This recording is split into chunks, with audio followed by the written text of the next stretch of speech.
नमस्ते बच्चों,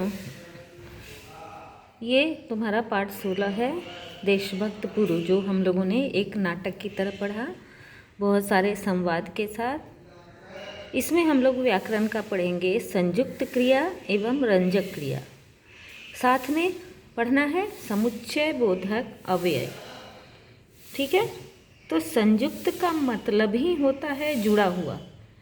संयुक्त क्रिया का मतलब है जुड़ा हुआ, और रंजक क्रिया जो होती है वो मूल क्रिया के साथ जुड़ने वाली दूसरी क्रिया होती है। मूल क्रिया के साथ उसकी सुंदरता बढ़ाना, उसकी पूर्णता प्रदान करना, मतलब एक क्रिया के साथ जुड़ने वाली दूसरी क्रिया रंजक क्रिया कहलाती है। समुच्चय बोधक अव्यय होते हैं जो हम दो पदों के बीच उसे जोड़ते हैं। दो पद भी होते हैं, दो वाक्य भी होते हैं तथा दो उपवाक्य भी होते हैं। तो ये तुम्हें परिभाषा जब याद करोगे या वाक्यों के बीच में जब पढ़ोगे तो तुम्हें समझ में आएगा।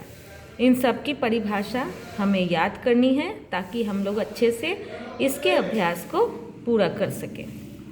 ठीक है, तो हम लोग पहले संयुक्त क्रिया देखते हैं। इसमें देखेंगे संयुक्त क्रिया। सोनाली ने दौड़ में स्वर्ण पदक जीता।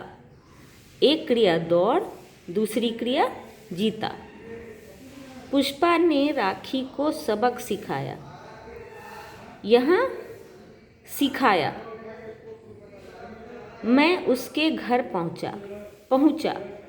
डाकुओं ने एक एक करके बंधकों को छोड़ा। ये इस वाक्य में तुम स्पष्ट देख सकते हो कि सिकंदर के साथ उसे भी सबक सिखाना पड़ेगा। सिखाना और पड़ेगा, ये मूल क्रिया और ये रंजक क्रिया। यहाँ देखो, पहुँच गया सम्राट। पहुँच मूल क्रिया और गया रंजक क्रिया। जीत चुका है। जीतना मूल क्रिया और चुका रंजक क्रिया। ठीक है, इसकी परिभाषा देखोगे, मूल क्रिया के साथ दूसरी क्रिया अर्थात रंजक क्रिया को जोड़ने पर बनने वाली क्रिया को संयुक्त क्रिया कहते हैं। यहाँ बिल्कुल अलग करके अभ्यास करना है। खाना खा लिया। यहाँ खाना खा लिया तो रंजक क्रिया क्या लग रही है? लिया। मूल क्रिया तो खाना हो गई, लेकिन रंजक क्रिया लिया। रमेश ने पत्र पढ़ डाला। पढ़ना मूल क्रिया, डाला रंजक क्रिया।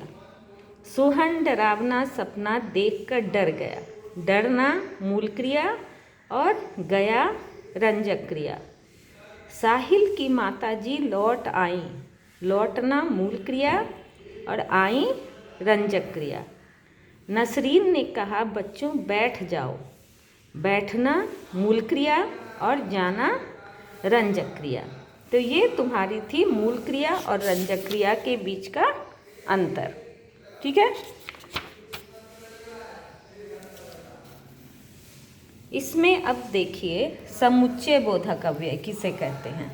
इसको हम लोग पढ़ें, जो शब्द दो या दो से अधिक पदों, उपवाक्यों या वाक्यों को जोड़ते हैं उन्हें समुच्चय बोधक अव्यय कहते हैं। जैसे एवं, यदि तो, जब तब, यद्यपि तथापि, और, तथा, किंतु। बहुत सारे शब्द हैं जो समुच्चय बोधक अव्यय हैं और जो दो से अधिक पदों को, उपवाक्यों को और वाक्यों को जोड़ते हुए बनते हैं।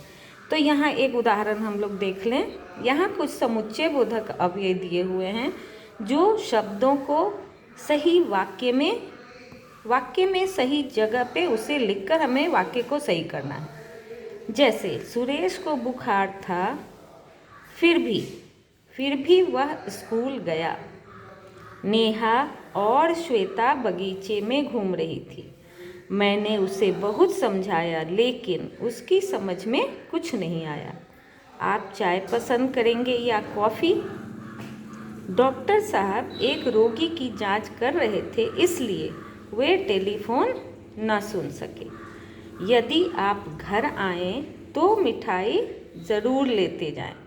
तो इस तरह के शब्द जो हैं, जो हमारे वाक्य को पूर्ण करते हैं, दो पद के बीच में भी लगते हैं, जैसे नेहा और श्वेता, दो पद हुआ, वाक्य, उपवाक्य। तो इस तरह हम लोग इसका अभ्यास करेंगे, ठीक है। बाकी आपके समुच्चय बोधक अव्यय से वाक्य बनाना है, शब्दों का बहुवचन लिखना है।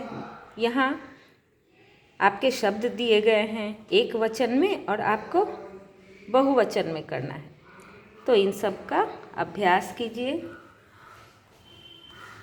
हम लोग इस नाटक में बहुत सारे संवाद पढ़े थे, तो उस संवाद को समझते हुए तुम्हें अपने दोस्त के साथ जब मिलते हो तो कैसी बातचीत होती है, उसे संवाद के रूप में यहाँ लिखना है। तुम लोगों ने कहानी में देखा होगा कि पुरु, सिकंदर, आम्भी, दूत, इन सब के बीच में कैसी बातचीत हो रही है। तो इसका अभ्यास कीजिए।